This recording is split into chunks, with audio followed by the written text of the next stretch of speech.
A'udzubillahi minasyaitonirrajim. Bismillahirrahmanirrahim. Assalamualaikum warahmatullahi wabarakatuh.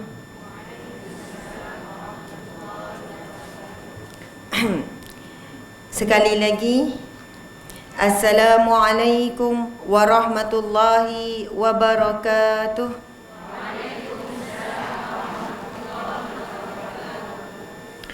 Alhamdulillah. Alhamdulillahi rabbil alamin. Hamdan lillah. Salatan wa salaman ala rasulillah. Sayyidina wa maulana wa habibina wa syafi'ina Muhammad ibni Abdillah wa ala alihi wa ashabihi awliyaillah.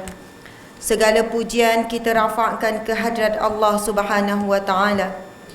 Selawat dan salam buat junjungan agung Nabi Muhammad sallallahu alaihi wasallam sebagai nabi dan utusan Allah untuk menyampaikan risalah iman, risalah Islam, risalah ihsan dan serta seluruh tata cara hidup, tata cara mati, tata cara untuk kita berada di alam barzah, tempat persinggahan sementara sebelum menuju negara yang abadi. Alhamdulillah, muslimin muslimat. Ini adalah siri jelajah utara Kedah dan Pulau Pinang yang dah sampai kepada saat yang terakhir. Jika diikutkan jadual, sepatutnya berakhir pada pagi tadi. Kerana habis saja ceramah pada malam ini, saya perlu terus bertolak balik ke Seremban. Suara pun dah semakin serak, dah semakin pecah. Kerana muslimin-muslimat pun faham, saya ni kalau ceramah, tone suara tu meninggi saja. Satu, kerana semangat. Tapi yang lebih utama kerana yang hadir sama adalah ramai juga di kalangan muslimin. Jadi auto saya jadi macam tu. Tak dapat nak buat suara rendah atau lembut. Jadi Masya Allah, muslimin muslimat yang dirahmati Allah sekalian, barakah surau yang sangat imarah ini yang diberi nama Surau Tajul Ulum, subhanallah, dengan keikhlasan mereka yang menjadi tulang belakang kepada rumah Allah ini, dengan kekuatan jemaah qaryah dan sebagainya, maka Allah mengizinkan saya dengan rasa penuh syukur untuk hadir di sini pada malam ini. Allahu Akbar. Jika pihak surau merasakan kalian bertuah, sayalah sebenarnya yang patut rasa bertuah. Datang dengan rasa rendah diri, saya bukan layak untuk berada di sini. Kerana kita sama sahaja, tidak ada beza.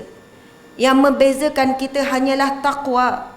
Boleh jadi kameraman tu, boleh jadi yang merakam, boleh jadi yang susun kerusi tu, boleh jadi yang susun kapet, yang susun tikar tu, boleh jadi yang bersih-bersih tandas tu. Mereka adalah golongan yang dipandang dan mulia di sisi Allah Subhanahu wa ta'ala. Boleh jadi saya yang dipandang mulia ini rupanya sangatlah hina di hadapan Allah. Allah Subhanahu wa ta'ala berfirman, Inna akramakum indallahi atqakum. Yang paling mulia di kalangan kamu di sisi Allah adalah orang yang paling takwa. Jadi mudah-mudahan di kalangan kita ada orang yang bertakwa, kuat bangun tahajudnya, istiqamah, seorang wanita yang sangat sabar dengan ujian Allah yang datang melalui suami, datang melalui anak. Subhanallah, dia di kalangan as-sabirin, di kalangan orang-orang yang sabar. Dan ada satu pintu syurga yang dinamakan Babus Sabar, pintu sabar. Bila orang-orang yang sabar ini masuk ke dalam syurga, lalu seluruh para malaikat akan berdiri di setiap penjuru syurga untuk menyambut kedatangan orang-orang yang sabar. Lalu diucapkan, Salamun alaikum bima sabartum. Salam sejahtera ke atas kamu disebabkan sabarnya kamu di dunia dahulu.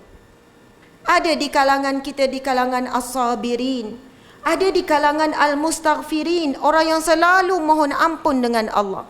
Ada di kalangan as-siddiqin, orang yang sentiasa benar. Apa yang dia ucap, itulah yang ada di dalam hatinya. Apa yang dibuat pada khalayak, begitulah juga yang dibuat ketika dia bersendiri. Orang yang sangat benar. Sebab susah sekali orang yang apa yang dicakap, itulah yang terbaik di dalam hati. Salah seorang sahabat Nabi berkata, jika dibelah dadaku ini, sama apa yang aku sebut sebagaimana apa yang ada di dalam hati. Kita yang sebut kita redha, belum tentu hati kita redha. Kita yang sebut kita ini takut neraka Allah, belum tentu hati kita ini pecah rasa takut dengan neraka Allah. Yang kita sebut kita cintakan Allah, belum tentu betul hati kita ini cinta pada Allah. Boleh jadi dalam hati ini terlalu besar cinta pada dunia, lebih besar cintakan suami sampai jadi hamba, terlalu besar mencintai diri sendiri sampai bertuhankan diri sendiri, mengambil selendang Allah lalu bersifat takabur. Allahu Akbar, na'udzubillahi min zalik. Alhamdulillah, muslimin muslimat dimati Allah sekalian. Sebelum saya sampai ke sini, petang tadi kami singgah dulu di sebuah madrasah tahfiz. Bersungguh-sungguh benar mereka menjemput. Itulah di antara asbab kami sampai lewat, mohon maaf sangat. Itu tak masuk dalam jadual tu. Jadi ziarah dulu, ada pusat tahfiz, pelajarnya tidaklah ramai. Saya bukan memilih-milih nak pergi tahfiz yang besar saja, walaupun ada orang kata begitu kan. Subhanallah, mencari barakah di tempat orang yang menghafaz Quran. Jadi sampai di lokasi untuk saya bersiap untuk pulang, dah sampai maghrib dah. Jadi itu pun dalam keadaan terburu-buru. Alhamdulillah, mohon maaf, saya telah mengambil masa kalian menunggu. Namun menunggu di rumah Allah, Nabi SAW bersabda, barang siapa berdiam di rumah Allah, tak kiralah masjid ke surau, namanya musalla, didoakan oleh para malaikat dengan 3 doa. Allahumma ufillahu warhamhu wa tub alaihi. Ya Allah, ampunilah dia, rahmatilah dia, terimalah taubatnya. Kita tak kuat nak mohon ampun dengan Allah 1 jam. Sebelum ini bolehlah. Ampunilah aku ya Allah, ampunilah, ampunilah, ampunilah, lama tertidur. Tetapi sepanjang kita berada di rumah Allah, didoakan tanpa henti oleh para malaikat. Mudah-mudahan sepulangnya kita daripada majlis ilmu, daripada rumah Allah ini, dalam keadaan suci dan bersih daripada dosa. Dosa ni banyak kategori. Dosa besar, dosa kecil, dosa yang kita tahu, yang kita tidak tahu. Dan yang lebih banyak, kita tak tahu pun itu dosa dan kita masih berterusan dalam dosa. Pasu dosa yang lama dan dosa yang baru. Mana lagi banyak, dosa lama ke dosa baru? Ingat tak seminggu yang lepas buat dosa apa? Tak ingat. Semalam pun dah tak ingat. Rasa macam tak berdosa pula tu. Rasa semalam tak ada buat dosa apa-apa. Macam tu kan. Sedangkan sejak daripada baligh, kita dah mula menanggung dosa, dicatat setiap saat. Dosa dengan kawan-kawan sekolah menengah, dosa dengan cikgu-cikgu ngumpat, dosa dengan pensyarah, dosa, ya Allah, tidak berhenti. Dan yang keempat kategorinya adalah dosa yang kita ingat dan yang kita lupa. Kita memang terlalu banyak dosa yang kita lupa. Allahu Akbar. Sebab itu sangat mustahak untuk kita berada di majlis seumpama ini. Sebagaimana sabda Nabi SAW, sesungguhnya para malaikat menaungi para penuntut ilmu dan seluruh makhluk mendoakan dan memohon keampunan. Nabi sebut sehinggakan burung berterbangan, ikan di lautan mendoakan dan memohon ampun kepada mereka yang hadir ke majlis ilmu. Allahu Akbar.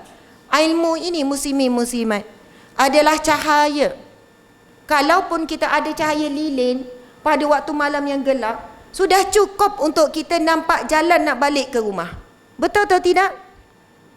Tapi jika tidak ada cahaya, mungkin jatuh longkang, mungkin aksiden. Kalau semua cahaya tak ada, gelap gelemat. Nak cakapnya, walaupun sekecil itu cahaya, dia telah boleh membantu kita untuk sampai ke destinasi dengan selamat.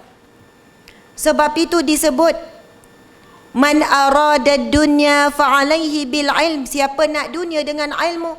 Wa man arada al akhirah. Siapa nak akhirat, nak syurga, fa'alaihi bil ilm. Mesti dengan ilmu. Wa man aradahuma. Siapa nak kedua-duanya, fa'alaihi bil ilm. Mesti dengan ilmu. Subhanallah, Allahu Akbar. Betul ke tadi seingat saya kita belum mula lagi dengan Al-Fatihah? Belum lagi kan? Okey, sama-sama kita membacakan suratul Fatihah. A'udzubillahi minasyaitonirrajim. Bismillahirrahmanirrahim. Alhamdulillahi rabbil alamin. Ar-Rahmanir-Rahim.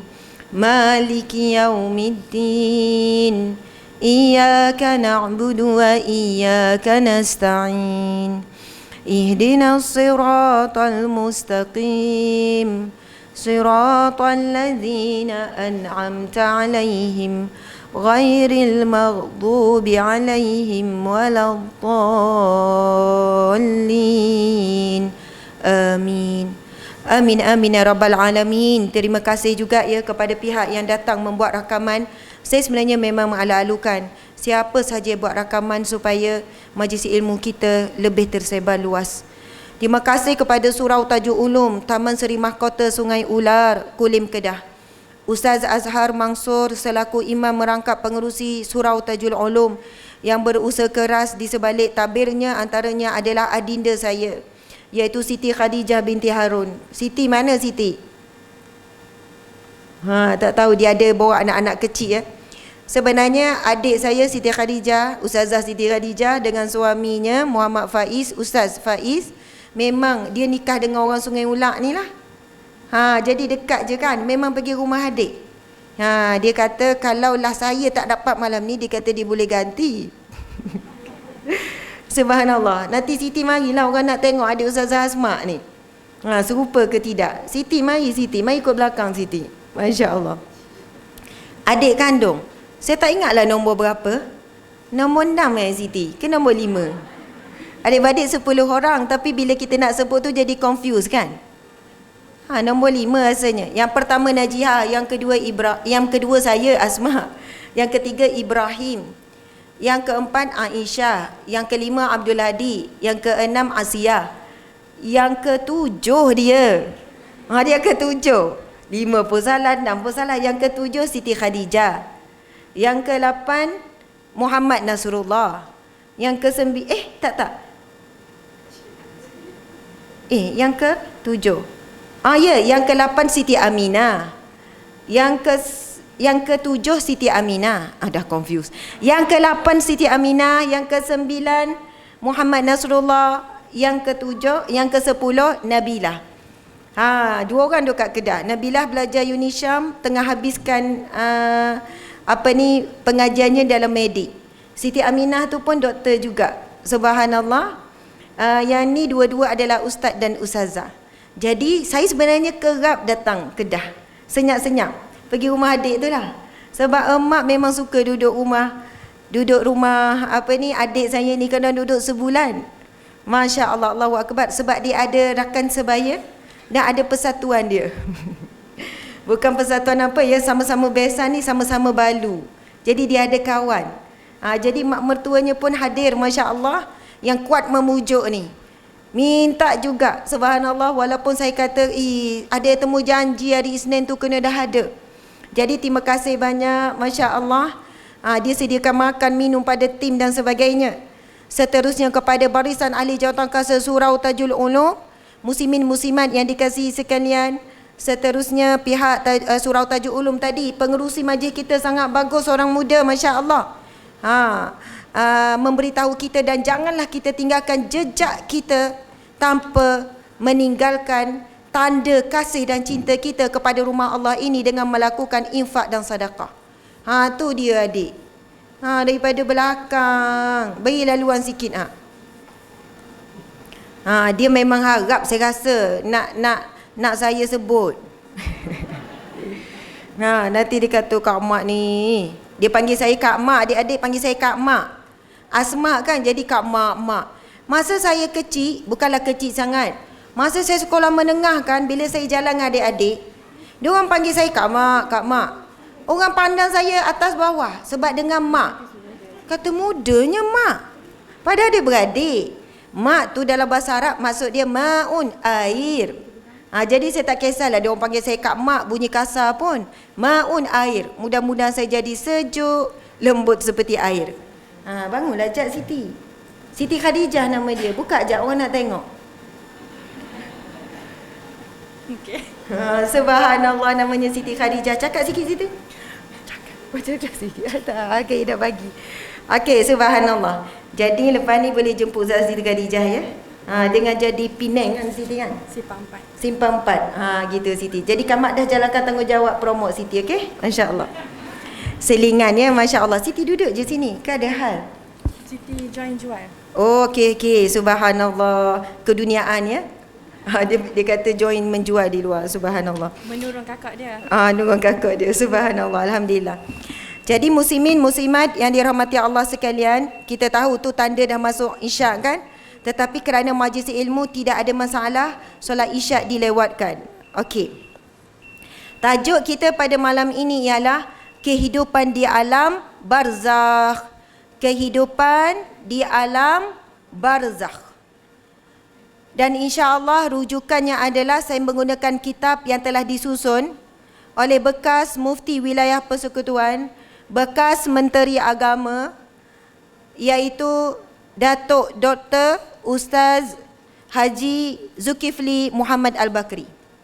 Subhanallah, dengan tulisan yang sangat detail dan jelas daripada bab sebelum menghadapi kematian, saat menghadapi sakaratul maut, sehinggalah saat selepas kematian, kemudian bagaimana suasana di alam kubur, kemudian bagaimana rupa malaikat Munkar dan Nakir, dan soalan bocor malaikat Munkar dan Nakir.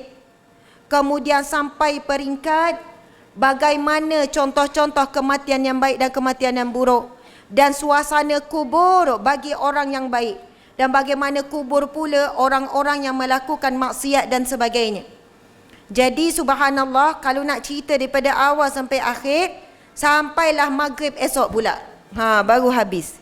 Jadi insya-Allah kita cuba mana yang kita mampu, kerana yang lebih dahsyat, musibah yang lebih berat daripada kematian itu sendiri adalah apabila manusia melalaikan daripada buat persiapan untuk hadapi kematian. Kita memang takut dengan mati, tetapi para alim ulama berkata, ada perkara yang lebih dahsyat daripada kematian, iaitu lalai dalam menghadapi kematian, berpaling dan sedikit mengingati kematian, serta meninggalkan daripada beramal soleh yang merupakan bekal setelah kematian. Bahkan pada kematian terdapat pesanan serta pelajaran bagi orang yang berfikir. Dalam kitab At-Tazkirah halaman 18 hingga 19. Jadi jelas, kematian adalah sesuatu yang kita takuti, tetapi tidak lebih ditakuti ataupun musibah yang lebih berat ialah mereka yang tidak melakukan persiapan untuk menghadapi kematian. Allahu Akbar. Muslimin muslimat, kalau kita nak pindah rumah, berapa lama persiapan kita buat nak pindah rumah? Sebulan? Mungkin lebih awal nak pindah rumah, lepas tu lain negeri pula. Lepas tu bila pindah, kalau rumah yang kita pindah itu belum lengkap, kita tetap boleh duduk. Sebab boleh beli sementara, dah duduk nanti belilah sikit sebanyak. Dan jika ada barang tertinggal di rumah yang lama, kita boleh lagi patah balik. Betul kan? Tetapi sebaik berlaku kematian, walaupun satu saat kita meraung meminta untuk dipulangkan kembali, kita tidak boleh lagi kembali. Kita dah mula berpindah ke alam yang baru dinamakan alam barzakh. Subhanallah, Allahu Akbar. Inilah perpindahan yang sebenar sebagai seorang manusia, sebagai seorang hamba Allah, yang jauh lebih penting untuk kita buat persiapan. Allahu Akbar. Muslimin muslimat yang dirahmati Allah sekalian, kalau kita lihat kitab ini menceritakan tentang definisi kematian dan pengertiannya, mati dalam bahasa Arab membawa maksud ataupun perkataannya al-maut merupakan kata terbitan daripada mat, yamut, mut, mautan sekian-sekian yang membawa maksud mati. Allahu Akbar. Imam Al-Qurtubi dalam At-Tazkirah halaman 18 menyebut, para ulama menyatakan bahawa kematian bukan hanya musnah atau lenyapnya seseorang dan tidak akan ada lagi kejadian selepas itu. Tetapi kematian adalah terputus atau terpisahnya hubungan antara roh dengan badan, bertukar atau berpindahnya suatu keadaan kepada keadaan yang lain, suatu tempat ke tempat lain, dan ia mati merupakan salah satu musibah yang paling besar. Mati dinamakan dengan musibah berdasarkan firman Allah, fa asabatkum musibatul maut, lalu kamu ditimpa musibah kematian. Allahu Akbar. Ada dalam satu kitab bab kematian menceritakan himpunan kematian-kematian yang baik dan bagaimana kita nak dapat kematian yang baik. Kemudian diceritakan pula bentuk-bentuk kematian yang buruk. Ada seorang hamba Allah, bukan cerita zaman dahulu kala ataupun cerita zaman sahabat, tetapi cerita zaman sekarang. Bagaimana orang yang sangat ketika hidupnya banyak melakukan maksiat, suka minum arak. Lalu pada saat akhir dia nak mati, kan, dia orang Islam. Bila saat akhir dia nak mati, lalu ahli keluarga membisikkan kalimah syahadah. Kemudian mungkin diberikan air sebab dia sebut dahaga-dahaga. Tetapi yang dia meraung meminta adalah, berikan aku arak, sampailah mati. Itulah yang diraungkannya, dia minta arak. Begitu juga perihal orang yang saat datangnya kematian, dia masih lagi menjadi orang yang fasik, orang yang melakukan maksiat. Ada kisah orang yang suka melakukan ataupun mengambil harta cara yang haram, iaitu menerima rasuah ataupun suka beri rasuah. Saya ada banyak pengalaman muslimin muslimat. Banyak orang buat pengakuan yang terlibat dengan rasuah. Bila terlibat dengan rasuah, dia sebenarnya tak suka rasuah, benci rasuah. Tetapi dia terlibat dengan perniagaan kontraktor. Nak dapat tender kerajaan, tak dapat-dapat. Rupanya bila dia masukkan saja folder tu, ataupun kita panggil apa tu, envelope tu, kan orang Kedah panggil envelope kan, bahasa Melayu, sampul surat yang masuk borang tender tu, bila selit sekali dengan duit, tiba-tiba dapat projek. Dan saat itu dia kata dia merasakan bahawanya pintu rezeki dia mula terbuka, dapat tender kerajaan. Saya cakap perkara ini kisah benar. Dan saya pernah berhadapan dengan isu-isu seperti ini. Memang rasuah daripada pihak atas, pihak bawah sikit, pihak tengah, pihak ni, di dalam institusi pemerintahan kerajaan masih berdarah daging sangat dahsyat. Pergi kepada institusi swasta, subhanallah. Lalu dia bercerita, sejak daripada itulah bermulanya sisi gelap dalam hidup. Bagaimana berlakunya penceraian dan kemusnahan dalam rumah tangga. Walaupun hidup kaya raya, anak mula rosak, hati mula tidak tenang, dan dia mula insaf dan berhenti apabila ditimpa penyakit yang ganjil. Kemudian ada lagi kisah-kisah yang lain, bagaimana mati dalam su'ul khatimah, berpenyakit pelik dan sebagainya, meracau-racau kerana sumber rezeki yang haram. Walaupun dia beli ayam yang ada logo halal, tapi ayam dibeli daripada sumber rezeki yang haram, tetap menjadi bahan bakar daripada api neraka Allah. Nabi SAW bersabda, kullu lahmin nabatin min haram fannaru aula bih. Setiap daging yang tumbuh daripada sumber yang haram, maka nerakalah lebih utama baginya. Jadi kerana itu disebutkan seseorang itu akan mati sebagaimana dia hidup. Kalau dia suka sangat hadir majlis ilmu, sama ada di alam fizika ataupun alam maya, mudah-mudahan ketika dia sedang menuntut ilmu, dia mati dalam keadaan begitu. Lalu di mahsyar kelak, kita akan dibangkitkan dengan kumpulan dan kelompok masing-masing. Dah tak ada dah. Okey, ahli tapueh, kan kita ada ahli tapueh kan. Ahli kahwin pula, ejen-ejen. Dia panggil apa? Bukan ejen. Kita ni sebagai apa kalau bukan ejen? Dropship ke ataupun ahli lah. Kan? Nak jadi ahli tak dia tanya kan? Ada kad ahli tak? Ada ahli Watson kan? Semua itu adalah ahli-ahli dunia. Yang tu dah tak ada dah. Di mana golongan yang suka menuntut ilmu bangkit. Di mana golongan yang kuat bersedekah bangkit. Mana golongan dikumpulkan dengan golongan-golongan mana yang selalu dia membiasakan dirinya ketika dia hidup. Orang yang hidupnya suka bersedekah, insya-Allah mati dalam bersedekah. Suka baca Quran, insya-Allah mati dalam membaca Al-Quran. Suka melakukan amal-amal soleh. Sebab itu sebenarnya persiapan menghadapi kematian bukan bermula saat kita dah mula sakit, bukan sebab dah tua, tetapi setiap hari adalah saatnya kita buat persiapan untuk hadapi kematian. Allahu Akbar, subhanallah. Muslimin muslimat yang dirahmati Allah sekalian. Firman Allah dalam surah Qaf ayat yang ke-19. A'udzubillahi minasyaitanir rajim.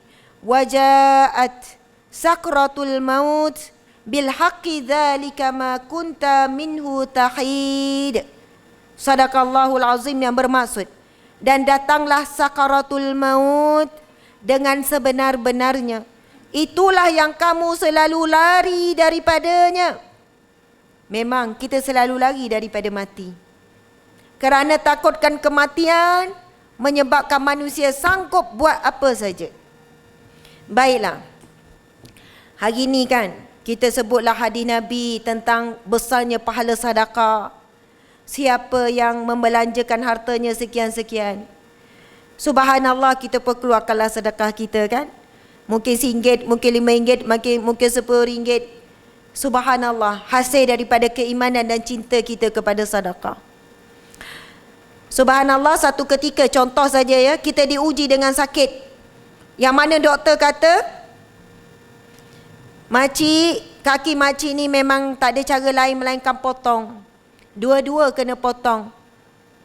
Daripada mana doktor kena potong? Daripada peha sampai bawah. Tak ada cara lain ke doktor? Ada makcik. Tapi ubat ni mahal sangat. Tapi dah ramai yang makan, terbukti boleh baik. Mungkin kecil mani ke apa ke kan. Tapi satu biji obat ni 1,000. Kena makan 1 bulan. Maksudnya 30,000 makcik. Saya nak tanya, sanggup tak makcik ni cari 30,000? Supaya kaki dia tidak dipotong. Sanggup tak? Orang Sungai Ulak. Memang tak ada apa kaki potong. Ambil lah doktor, tak ada masalah lah. Ambil. Tangan pun boleh sekali. Allahu Akbar. Sudah pasti kita sanggup buat apa saja. Lurut habis gelang ke, rantai ke, cincin ke, minjamlah dengan orang, ada tanah jual lah. Rumah pun sangguplah kita jual, baik menyewa. Daripada kita kehilangan kaki yang Allah bagi percuma, yang selama ini kita tak syukuri pun. Kita duduk bawa pergi tempat-tempat yang lalai daripada bawa melangkah ke rumah Allah. Tapi saat nak diambil kaki yang percuma itu, baru kita rasa kita tak boleh hidup tanpa kaki. Baru kita rasa kita tak boleh hidup tanpa nikmat Allah yang diberi percuma ni. Yang selama ni yang kita kejar yang lain. Kan harta, kemasyhuran, nama, begitu, begini dan sebagainya. Tetapi bila bab sedekah digambarkan dapat pahala yang berterusan di dalam kubur, kita tidak begitu nekat untuk melakukan sedekah. Sebagaimana nekatnya kita untuk mempertahankan tubuh badan yang memang akan hancur, yang memang akan hilang. Sebaik saja kita menghembuskan nafas yang terakhir. Saya cakap bukan bab orang lain, bab diri sendiri. Sebab itu Allah berfirman, dan datanglah sakaratul maut dengan sebenar-benarnya. Itulah yang kamu selalu lari daripadanya. Sebab itu orang bila kena sakit COVID kan, saya pun pernah kena ya, pernah positif ya. Masa tu rasa mati dah dekat kan. Lagi-lagi kalau stage 3, stage 4 dan sebagainya. Banyak sedekah masa tu. Keluar sebanyak-banyaknya. Istighfar tak berhenti. Jadi isteri yang lembut, tak tinggi suara. Subhanallah, maafkan semua orang masa tu kuat. Maafkan semua orang. Bersih hati masa tu. Setelah Allah kembalikan semula kesihatan, maka kembalilah semula kepada kelalaian. Allahu Akbar. Masa tu semua buat ni. Apa saja tip untuk kembali sehat ni, semua dibuat. Yang selama ni tak sayang diri, tak jaga pun kesihatan, semua diusahakan sedaya upaya. Betapa manusia sangat takutkan kematian. Allahu Akbar. Termasuklah saya. Masya Allah. Firman Allah dalam surah Al-Qiyamah, ayat yang ke-26 hingga 30. A'udzubillahi minasyaitanirrajim.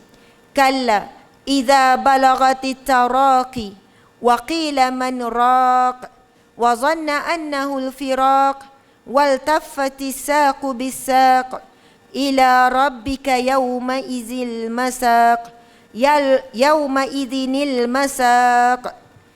Yang bermaksud, sedarlah, janganlah kamu mengutamakan dunia dan melupakan akhirat.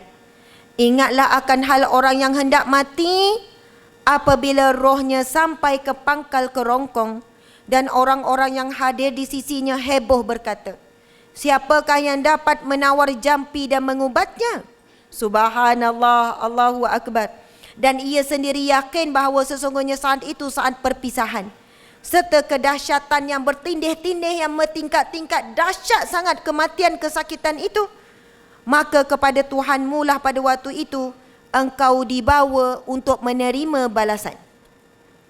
Walaupun pakar bius nombor 1 di dunia, dia dah get ready dah, nanti nak hadap sakaratul maut, dia dah pesan dah siap dah set apa, set bius tu yang paling kuat tu, kat rumah siap, dalam kereta siap, mungkin dekat hospital pun siap. Nanti kalau apa berlaku, saya nak hadapi kematian, terus cocok je, supaya dia kata tak nak rasa sakit lah hadapi kematian. Sama ada orang tu tengah koma ke, tengah tidur ke, tengah apa pun, tengah bius ke, sakaratul maut tetap dilalui. Sakitnya kematian tetap akan dihadapi oleh setiap yang bernyawa. Bahkan kita tahu Nabi Muhammad sallallahu alaihi wasallam sendiri merasai sakitnya sakaratul maut. Walaupun Nabi Muhammad sallallahu alaihi wasallam, kita kata dan disebutkan, malaikat ambil dengan selembut-lembutnya. Kadang-kadang kita tengok di hadapan mata ada kematian yang tenang dengan lafaz yang boleh jelas mengucap kalimah la ilaha illallah. Kita pun sebut, mudahnya dia pergi, langsung tak nampak sakit. Itu zahir yang kita lihat. Kita tak tahu hakikat sebenar yang dia hadapi saat terkeluarnya roh daripada badan, terpisahnya roh daripada badan. Allahu Akbar. Muslimin muslimat yang dirahmati Allah sekalian, Masya Allah. Okey, persoalan, ada yang bertanya, adakah kematian itu makhluk? Sebab Allah berfirman dalam surah Al-Mulk ayat yang kedua, Alladzi khalaqal mauta wal hayata liyabluwakum ayyukum ahsanu amala. Allah yang menciptakan khalaqa, mati dan hidup itu sebagai satu ujian untuk menzahirkan keadaan kamu, siapakah di antara kamu yang lebih baik amalnya. Dan jawapannya adalah benar, mati juga makhluk Allah, hidup juga adalah makhluk Allah. Sebab selain daripada Al-Khaliq, semuanya makhluk. Al-Khaliq satu saja, iaitu pencipta Allah. Selain daripada itu semua makhluk. Termasuk perasaan sedih itu makhluk, perasaan marah itu makhluk, perasaan rindu, sayang, cinta, semua itu makhluk. Sebab itu Allah boleh beri, Allah boleh tarik. Kalau kita fikir datang mana perasaan sedih, kenapa hati tu boleh tukar, sedih, gembira apa? Sebab makhluk. Allah boleh beri, Allah boleh kurniakan kepada seseorang. Siapa yang Allah nak beri rasa tenang dan sebagainya melalui ikhtiar lah. Subhanallah. Khalifah Umar bin Abdul Aziz pernah menyebut, innama khuliqtum lil abad walakinnakum tunqaluna min dari ila dar. Yang bermaksud, kamu semua dicipta untuk kehidupan yang lebih abadi. Kamu sebenarnya berpindah dari satu tempat ke tempat yang lain. Subhanallah, Allahu Akbar. Kata Abu At-Tahiyah menyebutkan, Bukanlah kematian itu kecuali adalah sebuah perjalanan dari tempat musnah ke tempat yang abadi selama-lamanya. Subhanallah, Allahu Akbar. Siapa kat sini dah ready nak mati, angkat tangan. Siapa dah ready, angkat tangan. Bahkan tak sabar, tunggu hari demi hari. Hidup lagi bila bangun pagi. Bilalah nak mati ni? Harap-harap matilah hari ni. Contoh kan. Hidup lagi, contoh, Masya Allah. Ada kisah lelaki zaman sekarang. Seorang, sebenarnya kan Masya Allah, bukan orang yang jauh pun, tapi sebenarnya anaknya pun sendiri pernah bercerita. Jadi saya rasa tak salah pun kalau saya ulang balik. Sebab anaknya juga bercerita secara umum dan terbuka. Ini kisah arwah ayah Ustazah Nur Hafizah Musa yang meninggal lebih kurang 3 bulan ataupun 4 bulan yang lepas ya.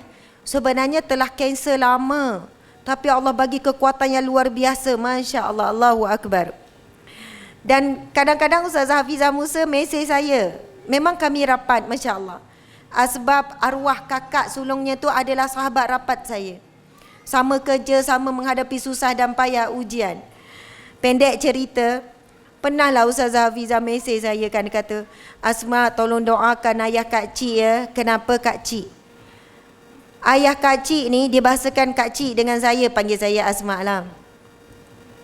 Ayah Kak Cik ni terlalu merindukan kematian.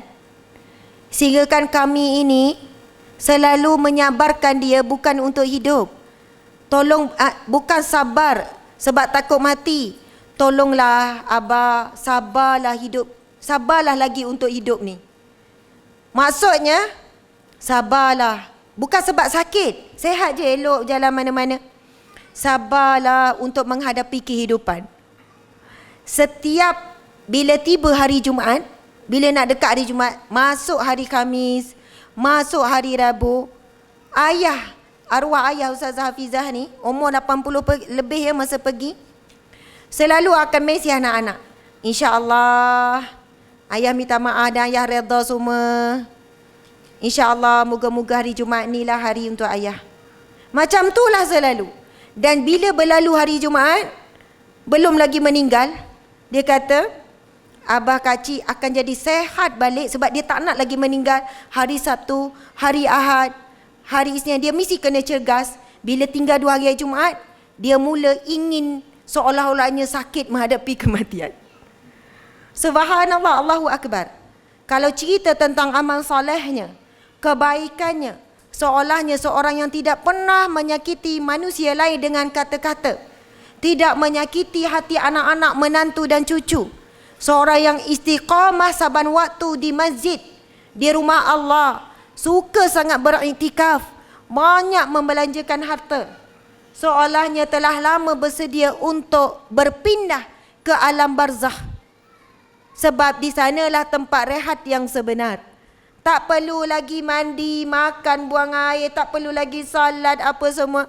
Hanya berdiam di alam barzakh menanti berpindah ke alam yang abadi. Namun telah mendapat nikmat. Masya Allah. Saya pernah tanya soalan ni dalam majlis ilmu, dalam ceramah macam ni lah. Itu kuliah duha. Muslimat saja. Saja je lah test tanya. Siapa yang dah ready untuk mati? Angkat tangan seorang makcik. Kisah benar.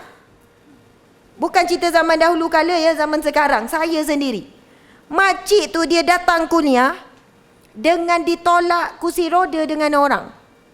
Lepas tu dia duduk. Makcik Ustazah, makcik dah lama dah ready Ustazah. Ui, confident je kan.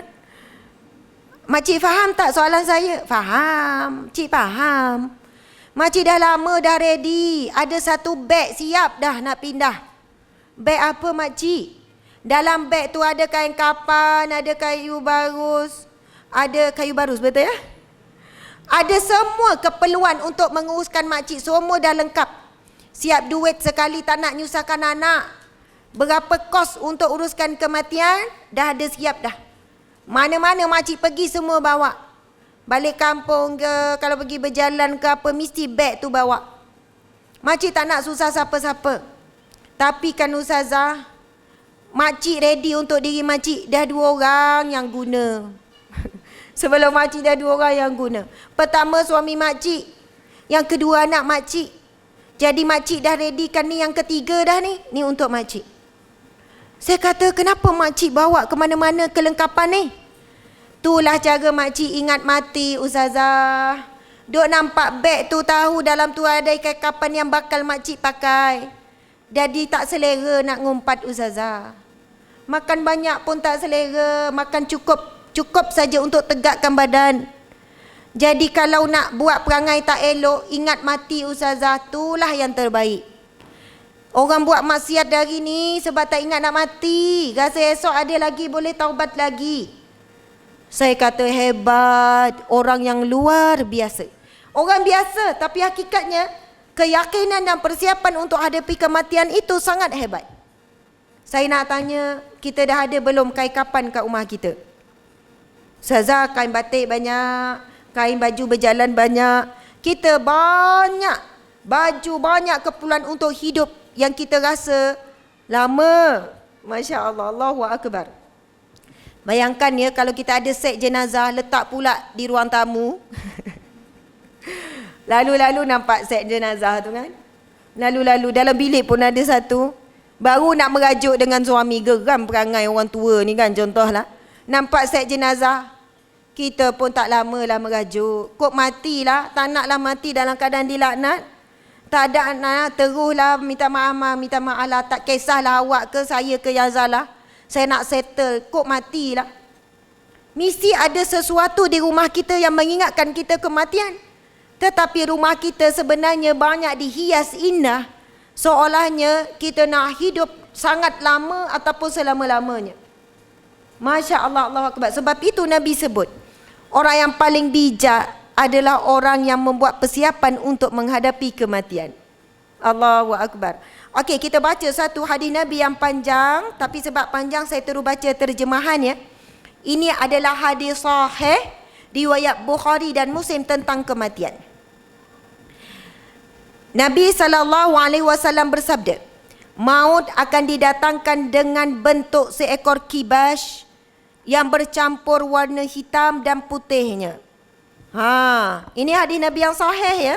Muslimin muslimat, dengar elok-elok, beri perhatian. Dah ngantuk ke? Subhanallah. Suara saya kuat ya? Perik telinga. Masya Allah, Allahu Akbar. Saya dah sakit tekas sebenarnya, dah pedih. Tapi semangat ya. Saya harap muslimat pun semangat. Mungkin dah penat tu kan duduk tu kan. Kalih, bergerak tak apa. Jangan berlari je lah ya.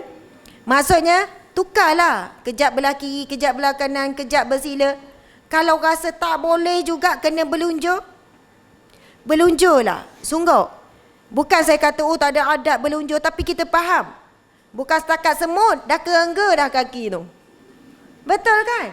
Masya Allah. Cuma tak adalah ketara depan tu kan. Buatlah ke kiri sikit ke apa ke. Okey, buat senaman sikit lah ya. Sebab nak baca hadis Nabi tentang kematian ni. Okey, subhanallah, duduk tegap lah ke. Ada tangan kiri kanan kan, semuanya ada tangan. Ada tangan tak? Angkat je nak tengok. Masya Allah, tangan. Banyak buat kebaikan ke banyak buat maksiat ni? Subhanallah. Dah berapa lama tangan ni tak urut suami? Ustazah, sentap. Sila sentap. Ya Allah, urut tu bukan lama pun. Pegang bahu dia sikit. Urut sikit leher-leher. Urut sikit kepala. Tenyeh sikit kan. Dapat pahala. Tangan ni akan bercakap. Okey. Depan pula. Kena tegak. Badan kena tegak. Depan pula. Depan. Masya Allah. Okey, subhanallah. Kanan pula. Kanan.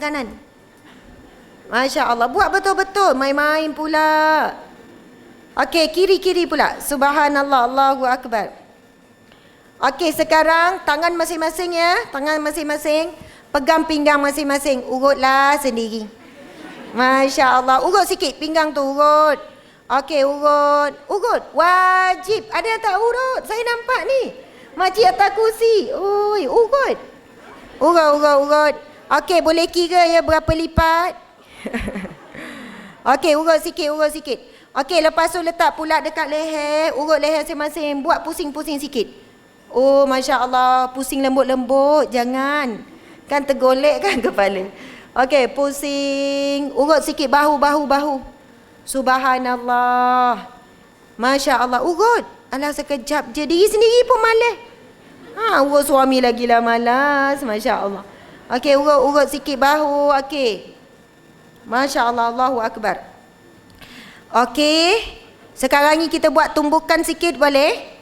Tak payah tumbuk orang, tumbuk angin je. Masya Allah, tumbuk angin ya. Bayangkan kita tumbuk syaitanir rajim. Macam itulah. Okey. Macam ni lah tumbuk. Tapi kena buat macam rentap-rentap. Macam melantun gitu. Macam macam tu. Gitu. Barulah ada orang buat bunyi kan. Klepak bunyi. Okey, mula daripada sekarang. Sambil zikir Ya Salam. Maksudnya Allah yang memberikan kesihatan, kesejahteraan. Okey, mula sekarang 1, 2, 3. Ya Salam, Ya Salam, Ya Salam, Ya Salam, Ya Salam. Okey, boleh je bayang siapa-siapa yang kita rasa nak tumbuk. Ya Salam, Ya Salam, Ya Salam. Allahu Akbar. Masya Allah. Rasa tak sikit lega? Rasa kan? Masa saya buat tu pun berbunyi saya pun. Masya Allah. Allahu Akbar. Okey. Kita akan bacakan tentang hadis Nabi yang agak panjang tentang hakikat kematian. Maut akan didatangkan dengan bentuk seekor kibas. Kita kata biri-biri lah ya. Yang bercampur warna hitam dan putihnya. Lalu seorang penyeru menyeru, wahai ahli syurga. Maka mereka pun menjulurkan leher-leher dan melihat dengan tekun. Lalu penyeru itu pun bertanya, apakah kamu tahu ini? Mereka pun menjawab, ya, ini adalah maut. Mereka semua pernah melihatnya. Kemudian diseru lagi, wahai penghuni neraka. Mereka menjulurkan leher-leher dan melihat. Penyeru itu berkata, apakah kamu mengenal ini? Mereka berkata, benar, ini adalah maut. Maksudnya di sini, ketika kita nak menghadapi sakaratul maut, kita telah pun dipanggil sama ada dua sahaja. Sama ada kita dipanggil wahai ahli syurga ataupun wahai ahli neraka. Sebab itu boleh jadi orang yang sebenarnya sangatlah sakit menghadapi kematian sakaratul maut. Tetapi kerana dia telah mula dipanggil dengan perkataan wahai ahli syurga, maka sesakit apa pun sakaratul maut, dia terlihat tenang dan sangat mudah, umpama mudah saat nyawa itu ataupun roh terkeluar daripada dirinya. Tetapi boleh jadi orang yang telah dipanggil dengan panggilan wahai ahli neraka, dia mula ketakutan, dia mula menggelupo, dia mula dalam keadaan yang sangat ingin lari daripada kematian tersebut. Allahu Akbar. Sambung lagi. Mereka semua pernah melihatnya. Maka maut itu pun disembelih.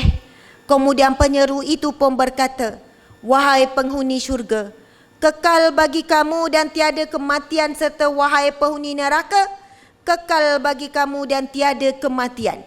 Kemudian beliau Rasulullah sallallahu alaihi wasallam pun membaca, A'udzubillahi minasyaitanirrajim. Wa anzirhum yaumal hasrati idh qudiyal amru wahum fi ghaflah. Wahum fi ghaflah. Yang bermaksud, dan berilah amaran wahai Muhammad kepada mereka, iaitu umat manusia seluruhnya, tentang hari penyesalan, iaitu apabila diselesaikan perbicaraan akan perkara masing-masing, sedang mereka yang ingkar dalam kelalaian, dan mereka yang dalam kelalaian itu ialah penduduk dunia, wahum la yu'minun, dan mereka tidak beriman. Muslimin muslimat dimati Allah sekalian, setelah kita mati yang disebut maut itu, setelah itu tiada lagi kematian. Diserukan kepada wahai ahli syurga, selepas ini tiada lagi kematian. Wahai penghuni neraka, selepas ini tiada lagi kematian.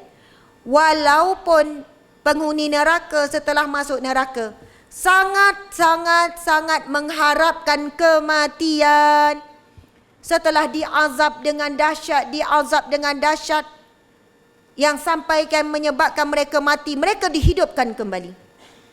Ketika itulah mereka mengharap mati kerana mereka menganggap kematian akan menghentikan segala bentuk penyiksaan, tetapi sebenarnya sudah tidak ada lagi kematian selepas mati yang sementara di dunia ini. Subhanallah, Allahu Akbar. Okey. Sekarang kita nak pergi kepada hakikat munkar dan nakir. Nak tahu tak? Nak tahu tak cerita siapa munkar nakir, bagaimana rupa munkar nakir? Sekarang ni sebenarnya ini CD 1. Saya baca tadi hakikat sebuah kematian. Kemudian dia sebenarnya ada siri yang kedua, iaitu menghadapi detik-detik sakaratul maut. Sebenarnya ini poin penting, kita akan buat penutup nanti. Maksudnya bagaimana kita nak buat persiapan hadapi kematian. Lepas tu masuk siri yang ketiga, menggapai kematian yang husnul khatimah. Ini menghimpunkan bagaimana nak dapat husnul khatimah. Kemudian ada pula siri yang keempat, iaitu kisah kematian yang mulia. Bermula dengan kisah Nabi Muhammad, kemudian Sayyidina Abu Bakar, Sayyidina Umar, Sayyidina Osman, Sayyidina Ali dan beberapa orang sahabat Nabi yang mati husnul khatimah. Kemudian siri yang kelima, kisah-kisah kematian yang hina, kematian yang buruk dan bagaimana kita nak menghindarinya. Yang keenam, tanggungjawab terhadap orang yang mati. Sebab itu, kalimah yang perlu kita ulang bila orang dah nazak, satu je, itu disebut dalam hadis Nabi. Ulang-ulang kalimah La ilaha illallah. Dia masa tu dah makin kelu dah lidah. Tak perlu kita tuntun, kita pimpin dia untuk baca asyhadu alla ilaha illallah terlalu panjang. Sebab Nabi sebut man kana akhiru kalami la ilaha illallah dakhalal jannah. Siapa yang akhir kalimahnya sebut kalimah la ilaha illallah, dia pasti masuk syurga. Kemudian ada hadis Nabi mengatakan, bagi orang yang sedang sakit tenat ataupun nazak, bacakanlah surah Yasin. Surah itu bukan dibacakan sebaik selepas mati, tetapi saat nazak itu bergilir-gilir lah. Anak, menantu, cucu, gilir-gilir baca surah Yasin. Kerana itulah perjuangan ataupun pertempuran yang sangat hebat berlaku. Di antara syaitan yang datang menyerupai pelbagai bentuk. Datang dalam bentuk ayah, emak, mungkin alim ulama, mungkin siapa saja. Supaya dengan hanya tunduk, soalannya angguk saja, jatuh kepada menyembah ataupun kufur pada saat akhirnya. Sebab itu kena sangat bantu keliling itu. Tetapi ramai juga yang lalai pada saat ini. Dah tahu nazak apa. Yang duduk sebelah tu dekat hospital dan sebagainya, duk main game, duk main WhatsApp, duk main itu, main ini sementara tunggu ni. Atuk, nenek, mak ayah yang sedang tenat ni. Sepatutnya ahli keluarga bergilir-gilir. Dah lengah, dia dah baca sekali, okey yang ni pula gilir, yang ni pula gilir dan sebagainya. Allahu Akbar. Okey, muslimin muslimat dimati Allah sekalian. Jadi saya akan pergi terus kepada yang ketujuh, hakikat munkar dan nakir. Masa saya dah tak lama, sebenarnya sampai 9.30 kan, tapi kita mula lambat. Boleh ke kalau kita berhenti 9.45? Boleh ya? Boleh tak? Macam tak boleh je. Saya nak balik jauh lagi ni, Seremban. Mungkin sampai pukul 3, 4, pukul 5 pagi. Lagi sekarang orang kata jam kan, sebab cuti kan. Tapi perjuangan perlu diteruskan, begitulah. Jadi ibu-ibu walaupun penat, ingat balik sekejap boleh tidur dah. Saya masih jauh perjalanan, jadi tak apa penat sekejap ya. Masya Allah. Subhanallah. Kita pergi kepada ta'rif munkar dan nakir. Munkar dan nakir bermaksud dua malaikat yang bertanya kepada orang yang mati di dalam kuburnya. Dan mereka berdua adalah fitnah kubur ataupun ujian kubur. Beriman kepada kewujudan munkar nakir adalah wajib kita. Memang akan jumpa munkar dan nakir. Kalaulah munkar dan nakir datang jumpa kita masa kita hidup, sebelum tidur datanglah munkar nakir. Contohlah ya, makcik nak tanya ni, hari ni makcik buat apa? Ini senarai dosa makcik buat. Agak-agak kalau munkar dan nakir datang setiap malam belum tidur, memang soleh-solehah belaka kita ni. Masya Allah. Sebab apa? Tengah hari nak buat dosa ngompat, malam ni nak jawab apa pada munkar nakir ni? Kan? Solat lambat, terus terbayangkan datang muka nakir malam ni berupa yang mengerikan. Awal waktulah kita nak merajuk, nak muncul mulut, nak tinggi suara. Kerana peringatan itu tidak akan berlaku saat kita hidup. Subhanallah. Sebab itu kita sangat penting bicarakan soal ini supaya adalah sikit keimanan. Janganlah hari kita berlalu tanpa teringat kat munkar nakir. Sebab mereka, malaikat ini sudah menunggu kita ni. Masya Allah. Okey, kita pergi dulu kepada rupa dan bentuk malaikat munkar dan nakir. Macam mana rupa malaikat munkar dan nakir ini? Munkar dan nakir termasuk dalam kalangan malaikat yang wajib kita imani akan kewujudannya dan ujiannya. Namun ianya juga termasuk dalam perkara ghaib yang tidak akan dapat tahu melainkan apa yang diceritakan oleh Rasulullah. Terdapat 2 riwayat yang menceritakan mengenai sifat dan rupa malaikat munkar dan nakir. Okey, subhanallah. Okey, antaranya juga riwayat yang menyatakan bahawa malaikat munkar dan nakir ialah malaikat yang menggali tanah dengan taring-taringnya dan menginjakkan kakinya di atas rambutnya. Kemudian suaranya seperti petir yang keras, pandangan kedua matanya seperti kilat yang terang. Kedua-dua mereka membawa palu yang besar. Hal ini sebagaimana hadis yang diriwayatkan oleh Umar radhiyallahu anhu bahawa Nabi SAW bertanyakan kepadanya. Okey, kita akan bacakan hadis Nabi ni, tapi sebab panjang saya terus baca terjemahan. Bismillahirrahmanirrahim. Saya minum air coklat sikit ya. Dia dah datang lapak menggigil. Tu bisik kenapa? Ada apa-apa ke? Tak ada apa? Bismillahirrahmanirrahim. Risau tengok urus dia keluar bisik-bisik kan? Kok lah dia bisik bagi nota pada ustazah suruh berhenti. Kan kok macam tu kan? Jadi saya bagi amaran, jangan berani bagi nota. Saya akan berhenti insya-Allah. Bukan saya marah, ya saja gurau. Bismillah. Oh, ada yang kata pukul 10. Masya Allah. Insya Allah. Masya Allah. Astaghfirullah. Ibu-ibu boleh ke sampai pukul 10? Duduklah ya. Saya nak bertolak dah.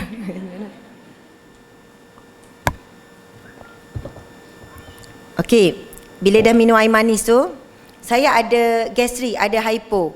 Ceramah ni guna tenaga all out. Dan tenaga yang paling kuat, saya jumpa pakar buah pinggang, adalah doktor pakar. Saya tanya kenapa bila saya ceramah saya datang gigil kan? Sebab dia kata tenaga badan yang paling banyak digunakan adalah otak. Walaupun orang tu kerja bawah terik matahari, buruh ke dan sebagainya, banyak guna tenaga. Dia rehat beberapa minit, baring sambil tengok TV, sebenarnya dia dah dapat rehat, recharge balik tenaga. Tapi orang yang banyak guna otak, berceramah ni memang otak non-stop dan diperah. Dia tak cukup dengan berhenti rehat. Dia mesti kena tidur yang cukup juga sebab otak dia berhenti masa tidur saja. Tapi memang betul pun, Masya Allah. Dan memang akan jadi cepat lapar berbanding orang yang buat kerja dari sudut fizikal. Itu yang kalau orang tak faham, kenapa Ustazah ni asyik minum air Milo? Kan, air manis. Sebab itu jadi bekalan tenaga segera. Bismillah. Kalau boleh makan nasi, saya makan nasi. Kan pelik lah pula kan, tengah jam makan nasi. Bismillah. Okey, subhanallah. Kita nak baca ni, hadis Nabi ni. Nabi SAW bertanyakan kepada Sayyidina Umar radhiyallahu anhu, bagaimana Umar jika kamu melihat keadaan kubur berukuran 4 depa kali 2 depa? Betul tak itu ukuran kubur? 2 depa lebar, 4 depa. Depa ni gini kan? 4 depa. Masya Allah, besar ke kecil? Mana lagi besar daripada bilik kita? Mana lebih kecil daripada bilik kita? Ke ada bilik orang memang saiz kubur? Tak ada kan? Tetapi kubur yang dilihat kecil itu boleh jadi seluas mata memandang ya. Nanti kita akan masuk kepada bab keadaan kubur orang yang beriman, orang soleh berbanding kubur orang-orang yang bermaksiat ataupun orang yang kufur. Okey. Lalu Umar, okey. Nabi kata, bagaimana Umar jika kamu melihat keadaan kubur berukuran 4 depa kali 2 depa? Sementara di waktu itu kamu mula melihat malaikat Munkar dan Nakir. Lalu Umar bertanya, siapakah Munkar dan Nakir itu? Rasulullah sallallahu alaihi wasallam menjawab, keduanya adalah malaikat yang akan menguji kamu di dalam kubur nanti, yang menggali tanah dengan taring-taringnya dan menginjakkan kakinya di atas rambutnya. Kemudian suaranya seperti petir yang keras, pandangan kedua matanya seperti kilat yang terang. Jika seluruh kedua-dua mereka membawa palu yang besar, jika seluruh penduduk bumi ini berkumpul untuk mengangkatnya, nescaya mereka tidak mampu melakukannya. Akan tetapi bagi mereka berdua itu, palu itu lebih ringan daripada tongkat ini. Lalu keduanya akan mula menyoal kamu. Jika kamu tidak mampu menjawabnya, ataupun kamu cuba menyimpang daripada jawapan, pada waktu itu kamu akan dipukul dengan pukulan. Dengan sekali pukulan itu menyebabkan kamu terus menjadi hancur lebu seperti abu. Umar bertanya lagi, adakah pada ketika itu aku berakal sebagaimana keadaan aku sekarang ya Rasulullah? Baginda menjawab, ya wahai Umar, nescaya kamu akan ditanya soalan sedemikian rupa. Lalu Umar radhiyallahu anhu berkata, aku akan cuba untuk memenuhinya. Subhanallah. Nanti kita akan pergi kepada soalan bocor yang akan ditanya oleh malaikat Munkar dan Nakir.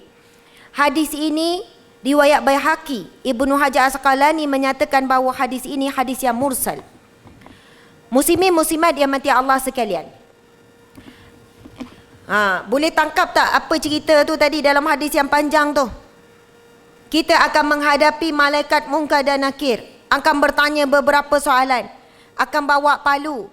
Dan kalau seluruh manusia berhimpun, juta-juta bilion manusia ni, 2.6 bilion ni, gunalah alat-alat teknologi dan apa pun, nak angkat palu tu, manusia tidak akan mampu mengangkat. Maksudnya kita tak tahu senjata apa-apa palu apa yang dibawa oleh malaikat Munkar dan Nakir ini. Namun Nabi tunjuk, Nabi kan pegang tongkat tunjuk, tetapi malaikat Munkar Nakir bila angkat, umpama lebih ringan daripada tongkat ini yang diangkat. Saya nak cerita kisah benar yang berlaku kepada seorang lelaki zaman sekarang ya. Masa tu saya berceramah, saya tak ingat tajuk apa. Dia tunggu sampai semua orang dah balik, dia duduk berdiri lagi. Saya kenal dia, suami saya pun kenal. Seorang bisnesmen yang sangat berjaya, perniagaan untung juta-juta, sampai ada ejen seluruh Malaysia.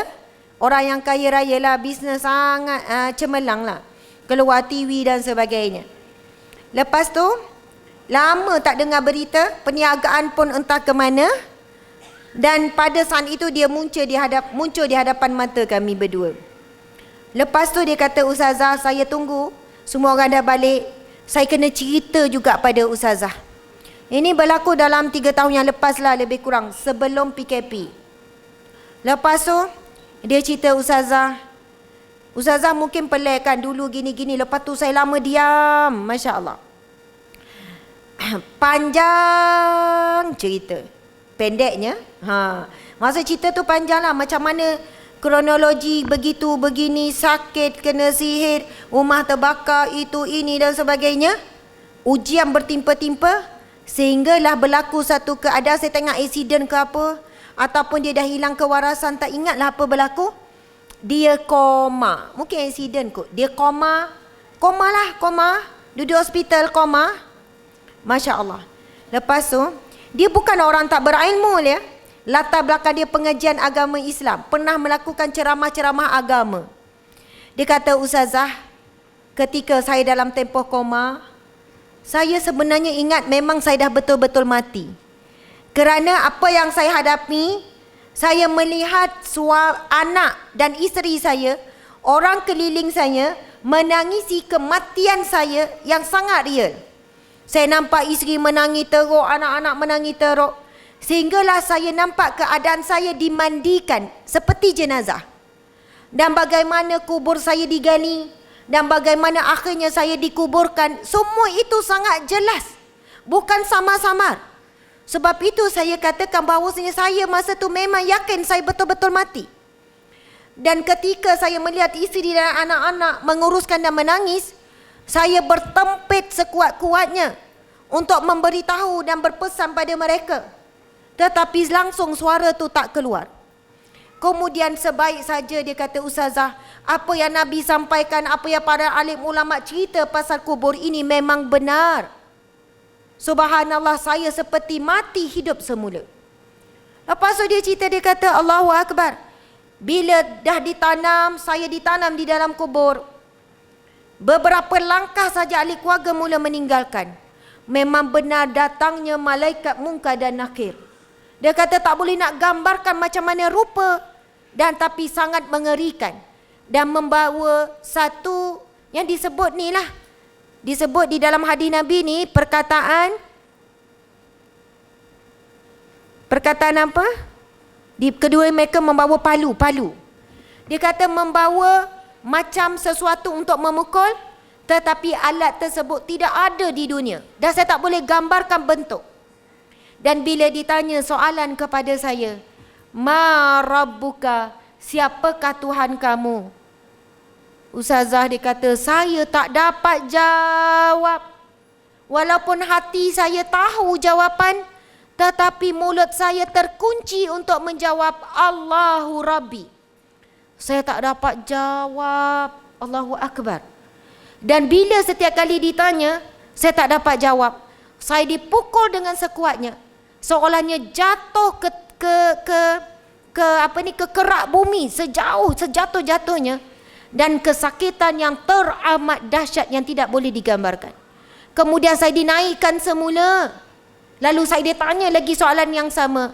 Ma Rabbuka? Ustazah, soalan itu saya tak dapat jawab, dan saya berulang kali dipalu, sehinggalah akhirnya saya sedar semula. Dia kata, Ustazah, kita kalaulah hidup kita ini sepanjang hidup tidak membesarkan Allah, walaupun kita memang boleh sebut nama Allah di dunia, kita memang lancar je sebut la ilaha illallah, asyhadu an la ilaha illallah, kita solat baca Quran, belum tentu kita boleh jawab soalan Munkar dan Nakir, Ma Rabbuka, siapakah Tuhan kamu? Ui, rasa seram tak? Seram. Dia kata lepas dia bangun, Ustazah, saya bersyukur bisnes saya lingkup. Saya bersyukur semua-semua ni. Dan mulalah dia ubah 100% kehidupan dia. Anak-anak dia, Masya Allah, suruh ditukarkan masuk kepada madrasah, tahfiz dan sebagainya. Sebab dia kata, saya dah lihat bagaimana suasana di alam kubur. Masa itu saya sangat mencari-cari mana amalan yang boleh bantu, mana Al-Quran yang dibaca, mana amal soleh yang boleh jadi sebagai perisai ataupun peguam bela, yang mana Nabi sebut dalam sabda hadis Nabi yang sahih, Al-Quranun hujjatun laka au hujjatun alaika. Al-Quran itu akan menjadi hujjah mempertahankan kamu, memelihara kamu, melindungi kamu di alam barzah dan di mahsyar kelak, ataupun Al-Quran akan menjadi hujjah melawan kamu. Ya Allah, dia baca Quran tapi dia tak laksanakan isi kandungan Al-Quran. Ya Allah, Al-Quran banyak kat rumah dia tapi dia tak buka Al-Quran. Ya Allah, dia asyik suruh orang baca Quran, dia sendiri tak baca Quran. Contohlah ya, na'udzubillah min zalik. Al-Quran boleh jadi dua. Sama ada hujah pertahankan kita ataupun hujah untuk melawan kita. Subhanallah, Allahu Akbar. Kisah yang kedua. Anak saya adalah bersekolah di satu sekolah ni. Lepas tu, ada guard yang jaga. Bukan guard sangat sebenarnya, dia lebih kepada orang yang khidmat. Tapi dia jagalah lalu lintas, jaga keluar masuk pelajar. Subhanallah, bila kami nak bagi sikit duit belanja, dia tak pernah terima. Walaupun suami ataupun saya kirim melalui anak, saya kata, ambillah pakcik, buat minum. Tak nak, pakcik buat ni kerja ikhlas hati. Setiap petang, setiap pagi mesti dia ada dekat pagar sekolah, pakai baju biasa. Dia kata, tak ada apa pakcik nak kejar, pakcik nak persiapan untuk mati je. Ini cerita 2 minggu lepas. Dia pun cerita, sebab anak kami baru pindah ke sekolah ni, Madrasah As-Safa. Saya sebut je lah ya. Sekolah tahfiz tapi harian. Okey. Tapi dia nak juga bercerita. Dia kata, Ustazah, hari tu pakcik koma. Lebih kurang 2 minggu macam tu. Ustazah, dalam koma tersebut, dalam tempoh koma, sebab koma ni dia macam 2 alam tau. Kan? Nak kata doktor dah tak bagi dah harapan. Kadar harapan tu 20% je untuk hidup kan. Sebab dari segi akal, dari segi tubuh badan semua dah collapse. Tak boleh gerak apa-apa dah. Nak baca sejauh mana fungsi otak semua dah tak tahu dah, koma. Keajaiban je boleh hidupkan semula. Dia cerita apa yang berlaku Ustazah. Ini 2 minggu lepas, fresh lagi cerita ni. Sepanjang koma tu, Allah tunjuk satu persatu. Daripada start saya balik, saya pun tak ingat umur saya balik.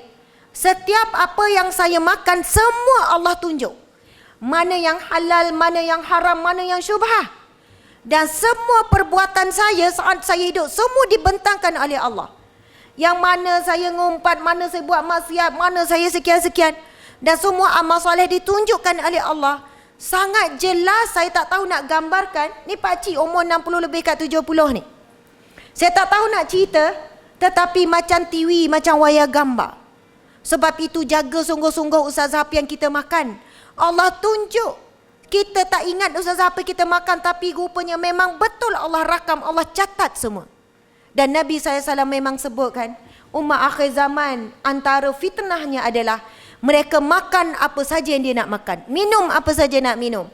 Tak kisah haram ataupun halal. Yang penting rare, yang penting nak mencuba, yang penting sedap. Tak fikir syubhah ke halal ke haram. Anak muda kita hari ini bimbang. Dan saya jumpa banyak lagi kisah mereka yang koma. Ada satu kisah, nak cerita lagi Ustazah, banyak sangat kisah. Boleh ke cerita? Ini wanita, tadi dua-dua lelaki. Masa tu saya ada satu program lah. Saya adalah peserta. Lepas tu saya tengok ada seorang wanita ni, Masya Allah, orang sangat macam muliakan dia. Orang panggil dia Ustazah, Ustazah, orang cium tangan dia, macam orang muliakan. Tapi dia bukan siapa-siapa, tak dikenali langsung. Ni cerita dalam 4 tahun lepas saya rasa. Saya jumpa di Dewan IKIM. Masa tu saya hadir sebagai untuk dengar ceramah lah, kuliah, seminar. Lepas tu Allah takdirkan, dekat surau tu, saya solat sebelah dia. Lepas tu saya tanya, Ustazah sebenarnya siapa ya? Saya bukan siapa-siapa. Masa tu saya pun bukan siapa-siapa, saya bukan penceramah lagi ya. Dia kata, saya bukan siapa-siapa, saya cuma mengajar Quran je. Ustazah duduk dekat mana? Duduk sekitar KL tu lah, tak jauh tapi dalam bandar KL. Lepas tu saya kata, tapi Ustazah seperti orang yang sangat dihormati oleh ramai orang di sini. Dia kata, dia pun ceritalah, dia tanya nama saya kan. Saya kata nama saya Asma. Asma, saya ni sebenarnya dah mati hidup semula. Apa yang berlaku? Dia pun ceritalah. Saya ni masa tu denggi berdarah. Dah teruk dah. Dan doktor bukan bagi 50-50. Maksudnya doktor cakap dah tak ada harapan. Dan tak pernah, kalau kes dah sampai tahap macam ni, boleh hidup lagi. Cuma doktor cakap dekat anak-anak semua ni, tunggu saja saat kematian. Macam tu lah. Memang tak boleh buat apa dah. Ini tahap yang sangat teruk dah ni, denggi berdarah ni. Dalam tempoh tu dia koma lah. Tetapi ceritanya berbeza. Ceritanya apa? Dalam keadaan yang sangat indah. Dia kata saya dipakaikan pakaian yang putih, naik langit ke langit, diberi hidangan-hidangan yang sangat indah. Dan saya rasa macam saya tak nak kembali ke dunia ni, sedang menikmati keindahan. Subhanallah, saya ni bila dengar, saya tak dah lupa sebab cerita dah lama, menangis-nangis. Saya terus tanya, apa amalan Ustazah, apa amalan Ustazah? Dia cerita, dia kata, Asma, macam ni. Kami ni orang susah, orang miskin, anak ramai. Saya ngajar Quran je, ramai tak bagi upah pun, tak ada apa. Anak-anak kami, dia tanya, percaya tak rumah kami tak ada peti ais? Kalau tak ada TV hari ni dah ramai, peti ais pun tak ada. Tak ada peti ais. Lepas tu makan kais pagi, makan pagi. Tapi dia kata rezeki Allah tak pernah putus. Ada je makanan sampai kat rumah. Cukup kami makan. Anak-anak kami kalau sakit, kami memang tak ada belanja, tak ada duit langsung nak bawa pergi klinik, demam ke apa. Yang kami buat, bila anak sakit apa pun, sakit perut ke sakit apa, kami berubat dengan Al-Quran. Anak-anak akan bergile-gile baca Quran, Sebab kami yakin Al-Quran itu syifa sebagaimana firman Allah. Tetapi kita janganlah pula kan, anak demam, duk baca Quran, tak pergi klinik. Sebab kita bukan sampai tahap macam dia. Dia daripada kecil, keyakinan dan amalan dengan Al-Quran dia sangat hebat. Jadi kita boleh bacakan juga Al-Quran. Batu yang sama ikhtiar juga dengan obatnya. Saya takut kalau saya tak sebut begitu, lepas ni semua buat tindakan macam tu. Ini orang yang luar biasa, orang yang hidup pada zaman sekarang. Dan dia kata, sepanjang dia koma, sebab anak-anak dia hafaz Quran, selalu dengar Al-Quran. Dia pengajar Quran, suami pengajar Quran. Rumah sangat dhaif, rumah kami kecil. Walaupun tengah bandar Kuala Lumpur, TV memang tak ada, peti air tak ada apa-apa, kosong. Masya Allah. Dia kata, subhanallah, saya pun tak tahu dah ustazah ni, tak tahu nak jejak dah mana. Dia kata anak-anaknya, suaminya, anak-anak bergilir baca Yasin tanpa henti. Dah berhenti, yang ni pula sambung. Kalau 7 orang anak tak dah penat sangat kan. Akhirnya memang sampai dia dibuat research kerana perbuat satu yang sangat mustahil. Dah doktor kata langsung tak ada harapan, tiba-tiba dia bangun dan bangkit semula sehat sepenuhnya. Macam saya lihat ketika itu. Tetapi gambaran yang dilaluinya adalah suasana kematian, maksudnya alam sana itu yang sangat indah. Sehingga dia tidak mahu kembali. Dan bila dia sedar balik, kenapalah belum mati betul-betul. Sebab dia rasa macam dah rehat dah di alam sama. Ini kelebihan orang yang ahli Al-Quran. Dia bukan hafizah, bukan hafaz Quran, tetapi sangat melazimi membaca Al-Quran. Subhanallah, Allahu Akbar. Okey, kalau nak cerita pasal muka nakir ni banyak lagi. Kita terus pergi kepada soalan muka nakir ya. Boleh ya? Subhanallah, Allahu Akbar. Antara soalan yang akan ditanya di dalam kubur oleh malaikat munkar dan nakir. Beria nak catat tu kan? Lepas tu balik nak berlatih kan? Suruh cucu tanya. Cuba tanya. Wan nak cuba jawab. Kenapa Wan? Wan nak bagi lancar. Nanti muka nakir nak tanya. Subhanallah. Yang dijawab ketika ini bukan ingatan, bukan pengetahuan, tetapi iman. Masya Allah, Allahu Akbar. Soalan yang pertama, Man Rabbuka? Siapakah Tuhan kamu? Siapakah tempat kamu bergantung? Siapakah yang kamu selalu mengadu? Siapakah yang kamu yakin? Itu yang kita kena selalu belajar berakidah tu. Kadang kita lebih yakin dengan kelebihan yang ada pada diri dan sebagainya. Kadang kita lebih yakin dengan suami, minta tolong dengan dia, bang, awak je boleh tolong saya. Kadang tu dengan kawan-kawan, ada orang ada kabel, guna kabel selalu. Esok kena renjat dengan kabel tu kan. Semua benda guna kabel. Sebab dia ada kuasa, ada pengaruh. Nauzubillah, akhirnya dia rasa dengan ada kedudukan membuatkan dia ada power. Semua benda ada, yang penting semua benda boleh asalkan duit. Dia rasa yang berkuasa adalah duit. Ini yang berlaku pada akhir zaman ni. Nauzubillah min zalik. Soalan yang kedua ialah, Madinuka? Apakah agama kamu? Din juga membawa maksud, apakah cara hidup kamu? Tak cukup dengan kita ni hidup sebagai orang Islam.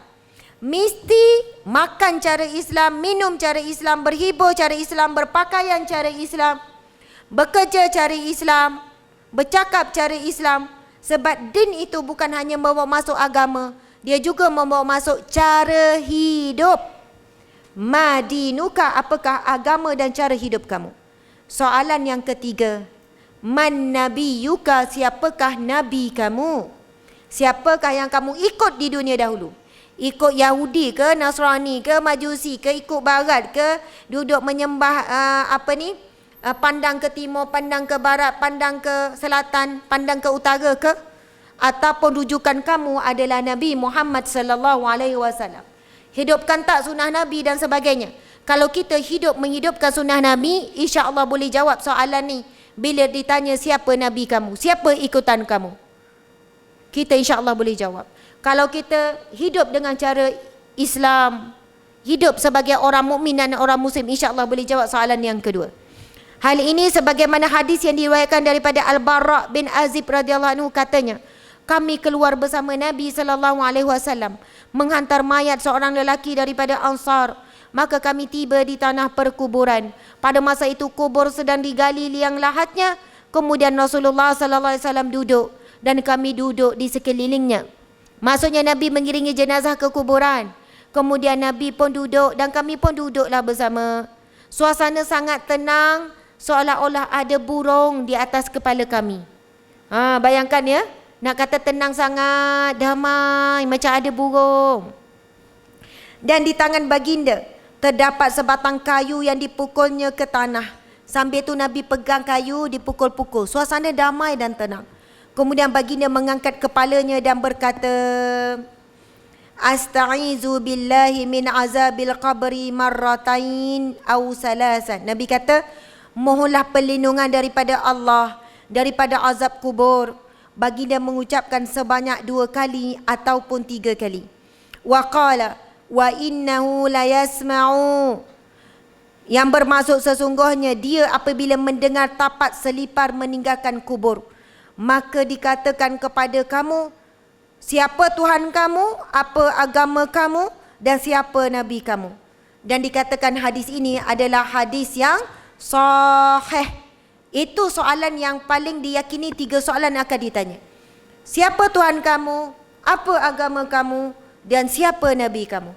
Wahai ibu ayah, wajib ke atas kita dalam setiap rumah mesti ada buku sirah Nabi. Wajib. Menipu kalau dalam rumah kita tak ada buku tentang Nabi tapi mengaku cinta Nabi. Menipu. Sayang Nabi, cinta Nabi, buku tentang Nabi tak ada. Bagaimana nak cinta kalau tak kenal? Sebab itu persiapan menghadapi kematian antaranya adalah baca, dengar. Baca tu sangat penting. Sebab itu perintah baca pertama sekali, wahyu yang pertama. Wahyu pertama, perkataan pertama sebelum perintah solat, sebelum perintah puasa, sebelum perintah menutup aurat. Perintah pertama di dalam Al-Quran, Iqra, bacalah. Iqra bismi rabbikal ladzi khalaq, dengan nama Allah yang Maha menciptakan. Sebab itu orang yang malas membaca hari ini, malas baca Quran tu satu hal, buku-buku agama pun malas nak baca, maka hiduplah dalam gelap gelita. Hari ini untung sebab sayang tolong baca. Tapi ni kalau tuan-puan beli belum tentu baca, betul kan? Sebab itu sebenarnya membaca adalah wajib, sebab ia adalah perintah. Iqra, bacalah. Nak baca apa sekarang ni? Baca Al-Quran, baca buku-buku ilmiah. Sebab buku ilmiah seumpama ini adalah syarah kepada Al-Quran. Kita orang yang sangat lemah dari segi kefahaman. Jadi kita perlukan buku-buku seumpama ini untuk memahami sebab adanya penjelasan. Masya Allah. Okey. Sekarang kita pergi kepada keadaan orang yang dapat menjawab soalan munkar dan nakir. Ini adalah daripada hadis Nabi SAW. Keadaan orang yang kalau boleh jawab 3 soalan tersebut, kuburnya dihamparkan hamparan daripada syurga. Pertama. Yang kedua, dipakaikan pakaian syurga. Dalam kubur diberikan pakaian yang indah. Yang ketiga, dibukakan pintu menuju syurga. Dah ada pintu untuk menuju ke syurga.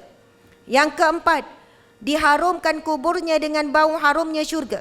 Diluaskan kuburnya sejauh mata memandang. Kuburnya bau wangi dengan bauan syurga dan luasnya seluas mata memandang. Masya Allah, pihak surau, kita ni nak lancarkan infak ke? Ataupun, yelah mungkin saya tak pasti, mungkin ada ke macam beg ke kita nak edarkan? Masuk dalam tabung je. Tapi cuba tim kita kalau ada beg kecil-kecil, bila kita edar tu dia lain sikit. Kadang-kadang tu jadi tak berapa nampak tabung tu. Kan tak berapa nampak. Tapi bila bergerak tu tak boleh elak. Walaupun dalam hati jangan sampai tabung tu kan. Masya Allah. Nanti kita lancarkan sebab memang ada kaitan dengan tajuk kita ni. Tuan-puan sekalian, yang kelima, didatangkan dengan lelaki berwajah kacak, pakaiannya indah dan wangi yang harum, iaitu amal solehnya. Amal solehnya akan datang dalam rupa lelaki yang kacak, yang berbau harum, berpakaian indah. Mulalah kan orang lelaki kata, lelaki ke? Kenapa tak perempuan yang lawa pula yang datang ya? Kita orang perempuan sukalah sebab yang datang dengan lelaki berwajah kaca, pakaian yang sangat indah, wangian yang harum. Dan itu adalah rupa amal solehnya. Masya Allah. Muslimin muslimat, ada tak kat dunia hari ni rumah orang kaya, paling kaya lah di dunia, dia punya bilik seluas mata memandang? Ada tak? Tak ada. Tak ada. Masuk seluas mata memandang ni macam mana? Kita tengok laut, tak nampak ujung tu. Itu masuk seluas mata memandang. Tak ada rumah, walaupun kaya, paling kaya di dunia pun, rumah dia besar sampai tak nampak dinding. Mesti nampak juga. Kalaupun ini tandas dia, sebab ada rumah orang kaya, ini tandas dia besar ni. Bilik dia sebesar surau ni. Tapi tetap nampak dinding. Itu nak disebutkan rumah kubur kita jauh lebih besar, lebih indah, lebih wangi. Dihamparkan dengan permaidani syurga. Sebab itu, janganlah sedih sangat kalau rumah kita di dunia kecil, sempit. Kan, berapa langkah dah sampai ujung. Mengundur-undur dah sampai dinding belakang. Dapur tak boleh masuk ramai. Pujuklah hati kita. Tak apa, ini bukan rumah sebenar. Lepas ni tak lama dah pindah ke rumah kubur. Sebab itu kena belajar buat perhiasan rumah kubur. Dan antara perhiasan yang akan menjadikan rumah kubur seperti ini adalah sebagaimana disebut dalam hadis Nabi yang sahih. Nabi SAW bersabda, "Idza mata bani Adam, bila mati anak Adam, in qata'u amaluhu illa min salas, terputus segala pahala amalnya kecuali 3. Yang pertama, sadaqatun jariyatun." Jariyah maksudnya berlari. Berlari. Maksudnya pahala sedekah jariyah ini, pahala tu kalau berjalan macam nampak benar pahala. Lari sikit. Oh, soalan macam tu lah. Kalau jalan tu kan macam lambat, pahala nak datang.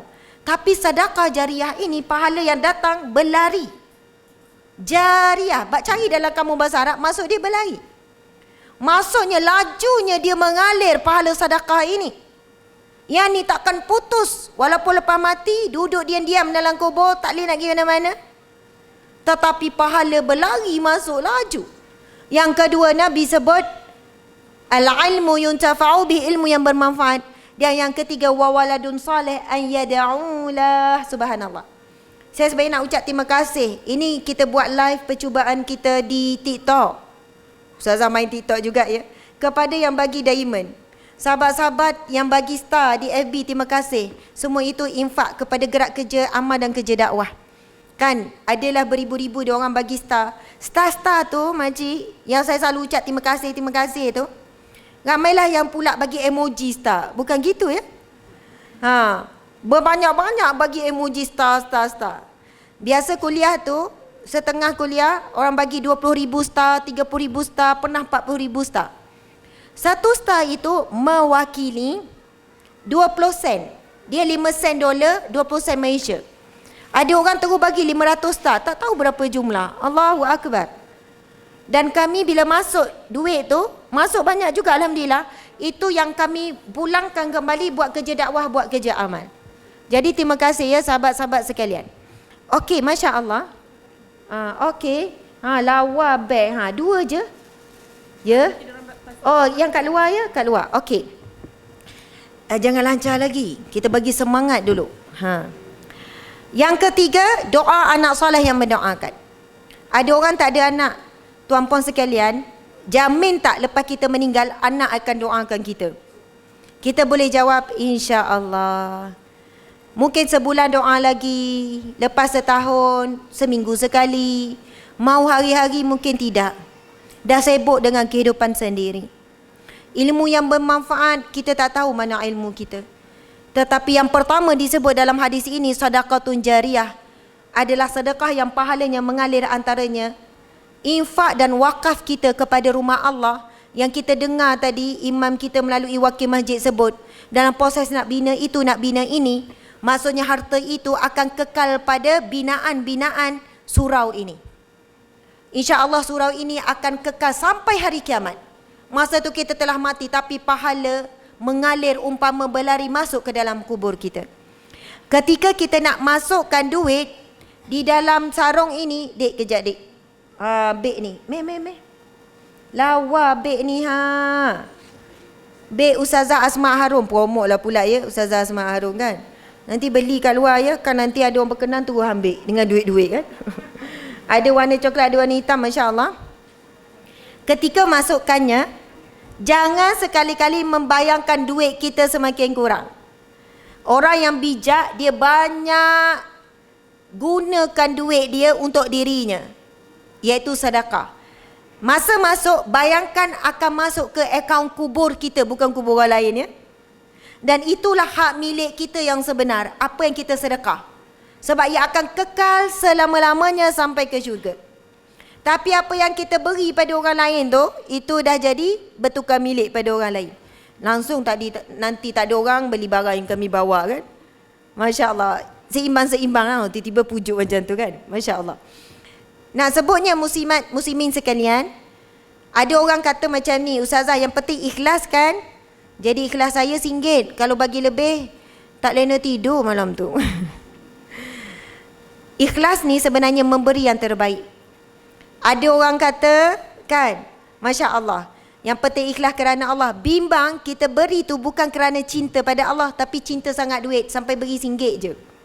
Ustazah saya orang susah, sebab itu terus susah tu. Sebab terlalu besar cintakan duit. Ada orang tu dia belajar apa, dia naikkan nilai sedekah RM5. Lama-lama dia hilang cinta RM5, dah rasa tak ada apa-apa. Rizki pula bertambah, dia naik lagi nilai sedekah RM10. Mula-mula menggeletar juga. Malam tu ingat-ingat kenapa diberi RM10. Tapi lama-lama hilang cinta pada RM10. Allah jadikan dia. Sebab rizki dia pun makin bertambah. Akhirnya naikkan lagi RM20. Ramai orang melakukan sedekah tapi iman dia tak naik. Sebab dia memberi di jalan Allah, bahkan dia kedekut dengan diri sendiri. Sebab duit itu tak ke mana, untuk diri sendiri. Akhirnya dia tidak meningkatkan kualiti iman ketika bersedekah. Jadi sekurang-kurangnya berilah satu jumlah yang kita rasa sayang. Saya nak tanya, RM1 kalau kita bagi, bukan saya nak lekeh RM1 ya. Ustazah ni bagi orang susah RM1 tu tinggi. Tapi saya jumpa orang susah, kalau RM1 hilang cari tak? Menggagau tak cari? Tolong-tolong je anak cucu semua cari duit wan RM1. Hele wan, saya boleh ganti lah. Orang tak cari, RM1 hilang tak cari. Kita pun tak pandang RM1. Tapi itu yang kita beri, lepas tu kita ikat kata ikhlas. Yang penting ikhlas. Bagaimana Allah nak pandang nilai sedekah kita? Kita seolahnya menipu daya diri sendiri. Kalau hilang RM50 cari tak? Mesti cari. Sakit lutut pun gagah tu. Belek situ, belek sini. RM50. Masya Allah. Buat solat hajat. Okey, jadi insya-Allah dengan lafaz yang mulia Bismillahirrahmanirrahim, kita melancarkan tabung infak sedekah jariah untuk pembinaan dan pengimarahan surau yang kita berada saat ini. Insya-Allah. Sambil tu kita berselawat sikit ya. Okey, tak apa, kamu tak payah gerak, kamu edar je. Mungkin beg besar ni pun tak muat ni. Mungkin ada yang lorokkan gelang, kan, cincin, rantai. Jangan laju-laju sangat. Masya Allah. Ada yang masuk satu beg terus kan. Subhanallah. Mudah-mudahan yang letakkan emas tu Allah gantikan bergunung emas di akhirat kelak. Senang je sebenarnya nak luruk cincin lah, paling senang. Subhanallah. Kalau betul esok, kalau esok datang alamat hari ni malaikat, kalau malaikat maut dah datang, makcik esok ya tarikhnya, oh luruk habis ni. Tapi rasa umur panjang lagi kan. Masya Allah. Okey, selawat sikit. Sallallahu ala Muhammad, sallallahu alaihi wasallam, sallallahu ala Muhammad, sallallahu alaihi wasallam. Ya Nabi salam alaika, ya Rasul salam alaika, ya Habib salam alaika, salawatullah alaika. Anta syamsun, anta badrun, anta nurun fawqa nuri, anta iksiru wa ghani, anta misbahu suduri. Sallallahu ala Muhammad, sallallahu alaihi wasallam, sallallahu ala Muhammad, sallallahu alaihi wasallam. Allahumma salli wa sallim wa barik alaihi. Kita dah pukul 10, kita kena tutup dah kuliah kita. Tadi kita sebut gambaran kubur bagi orang yang beriman, tetapi sedikit saja bergebuk tu beg tu Subhanallah, sabar-sabar buat bertenang. Ada yang kata saya belum lagi. Masya-Allah, alhamdulillah semua bersiap sedia untuk menyiapkan rumah kubur masing-masing. Keadaan orang yang tidak dapat menjawab soalan munkar dan nakir dipukul dengan pukulan yang menyakitkan sehingga tidak akan didengar seluruh makhluk kecuali jin dan manusia. Tetapi binatang semua dengar. Burung berterbangan dengar, ikan di lautan dengar. Yang tak dengar jin dan manusia saja. Kerana kuatnya dia bertempit. Kita kalau marah anak, bebel jiran sebelah tak dengar. Tak boleh nak tahu kuat macam mana. Kuburnya didatangi bahan daripada api neraka. Dipakaikan pakaian daripada neraka. Dihamparkan dengan hamparan daripada neraka. Dibuka kepadanya pintu menuju ke neraka. Dihimpit kuburnya sehingga tulang rusuknya bersilang. Baiklah. Jadi kesimpulan, walaupun sebenarnya banyak lagi ilmu yang sangat penting untuk kita tahu, apakah amalan lain untuk menghadapi? Kita sebutkan 2 perkara. Yang pertama, kalau siapa yang dah ada buku saya, ni buku pertama Ustazah Asma Harun kan, dan kita memang ada jual, kita ada bawa, Sahabat Dunia dan Akhirat. Ibu-ibu, muslimin muslimat, saya ni nak jadi sahabat. Tolong jangan anggap saya guru. Saya bukan guru. Saya tak ada ilmu. Saya cuma perantaraan sampaikan ilmu. Yang saya baca semuanya ditulis oleh alim ulama. Saya tak ada ilmu. Tetapi Allah izinkan saya ada kemahiran untuk bercakap dan orang nak dengar. Boleh bercakap, tu je, ilmu tak ada. Jadi, saya penyampai. Tetapi saya nak jadi sahabat kepada ibu muslimin muslimat sekalian. Sebab sahabat boleh tolong sahabat di akhirat kelak. Itu hadis Nabi SAW. Yang mana sabda Nabi, apabila penghuni syurga beratur nak masuk syurga, lalu mereka berkata kepada Allah, ya Allah, mereka itu, mereka ahli syurga ni nak masuk syurga, dia tunjuk mereka itu, ya Allah, kawan-kawanku, sahabatku, yang dulu solat sama, puasa sama, haji sama, maksudnya sama-sama buat amal ibadah. Mereka itu sahabat-sahabatku. Lalu Allah berkata, Allah berfirman, sekarang tariklah sahabat-sahabatmu itu, ahli neraka, yang telah ketika itu telah pun terbakar. Soalannya dah pijak neraka, dah masuk dah kaki tu. Allah berfirman, tarik. Carilah mana sahabat-sahabatmu yang sama-sama buat ibadah untuk sama-sama masuk ke syurga. Sebab apa? Sahabat ini, ia sangat dekat. Kalau anggap saya guru macam ada gap kan? Kalau adik anggap kakak ada gap. Suami isteri, kalau tak jadi kawan dia ada gap. Sebab itu boleh jadi suami isteri yang boleh jadi sahabat. Isteri boleh tegur suami, suami boleh tegur isteri. Sebab jadi kawan, rapat.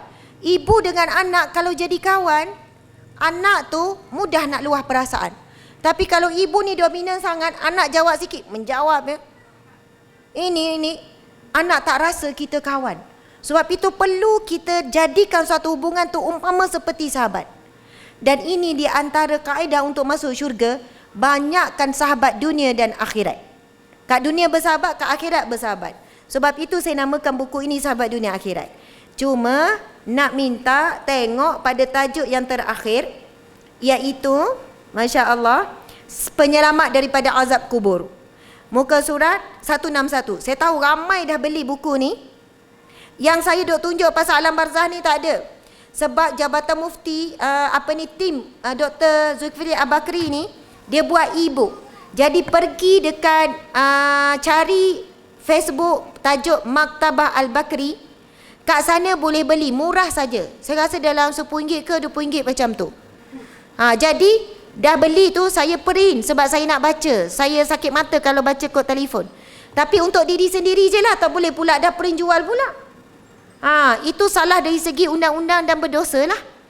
Jadi buku ni tak ada dijual. Cuma saya nak bincang dengan tim mereka, kami nak cetak. Kami tangguh semua kos sebab kita kan susah sikit nak baca kod telefon. Nak download e-book pun tak kerti. Saya pun tak kerti, saya tak pernah beli e-book. Okey, disebut di dalam bab yang ke-44 ni, Masya Allah. Ini penutup dan ibu-ibu. Daripada Ibnu Abbas radhiyallahu anhuma berkata, sekumpulan sahabat Nabi telah mendirikan khaimah di atas kubur dan mereka tidak mengetahui bahawasanya di situ terdapat sebuah kubur. Sahabat Nabi ni dia bina khaimah, tak tahu pun dia bina khaimah atas kubur. Lalu mereka mendengar ada suara daripada kubur membaca surah Al-Mulk, tabarakallazi biyadihil mulk sehingga habis. Kalau kita dengar suara bawah daripada tanah, baru saja tabarakallazi lari dah bercicit-cicit kan. Tapi mereka ni berdiam di situ, surah ini dibacakan daripada suara kubur sampai habis dibacakan. Kemudian mereka, yakni sahabat, datang kepada Nabi SAW seraya berkata, wahai Rasulullah, sesungguhnya aku telah mendirikan khemah di atas kubur yang aku tidak mengetahui akannya, dan aku terdengar di dalamnya seorang membaca surah Al-Mulk sehingga tamat. Maka Rasulullah SAW bersabda, hiyal mani'ah hiyal munjiyah tunjihi min azabil qabr. Nabi kata, sesungguhnya surah Al-Mulk itu adalah satu penghalang, suatu penyelamat daripada azab kubur. Jadi jangan tinggalkan baca surah Al-Mulk pada setiap malam. Dalam hadis sahabat Nabi ke ataupun hadis Aisyah menceritakan Nabi tidak akan tidur melainkan baca surah Al-Mulk dan baca surah As-Sajadah.